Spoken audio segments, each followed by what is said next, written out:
பக்கத்துல இருக்கிற அந்த ரோட பார்க்குறோம். இப்போ பார்த்தீங்கன்னா காலையில முதலமைச்சர் அவர்கள் வந்து எங்கேயும் மழை தண்ணி நிக்கலன்னாரு. ஆனா இப்போ இருக்கிற சூழ்நிலை பார்த்தீங்கன்னா எல்லாருமே மழை தண்ணியில மாட்டி ரோடு வண்டியெல்லாம் பழுதாகி தள்ளின்னு வர ஸ்டேஜில் இருக்கு. இதெல்லாம் முதலமைச்சர் அவர் பார்த்தாரா இல்லையா எங்களுக்கு தெரியல. வங்கக்கடலில் உருவாகியுள்ள பெஞ்சல் புயல் காரணமாக சென்னை முழுவதும் கனமழையானது பெய்து வருகிறது. இதனைத் தொடர்ந்து இன்றைய தினம் செய்தியாளர்களிடம் பேசிய முதல்வர் ஸ்டாலின், சென்னையில் எந்த இடங்களில் மழைநீர் தேங்குமோ அந்த இடங்களுக்கு முன்கூட்டியே நடவடிக்கை மேற்கொள்ளப்பட்டு விட்டதாக முதல்வர் ஸ்டாலின் கூறியதற்கு இளைஞர் ஒருவர் ஆதாரத்தோடு அசிங்கப்படுத்திய நிகழ்வானது அரங்கேறியுள்ளது.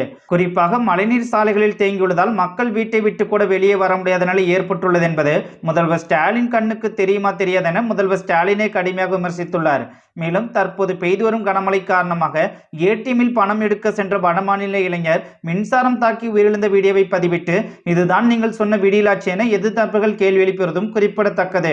மேலும் சாலைகளில் தேங்கியுள்ள மழைநீரால் கார் போன்ற வாகனங்களே மூழ்கும் வீடியோக்களை பதிவிட்டு மழைநீர் தேங்கவில்லை என கூறும் முதல்வர் ஸ்டாலின் கண்ணில் படும் வரை வீடியோவை பகிரும் என நெட்டிசன்கள் விமர்சித்து வருகின்றனர்.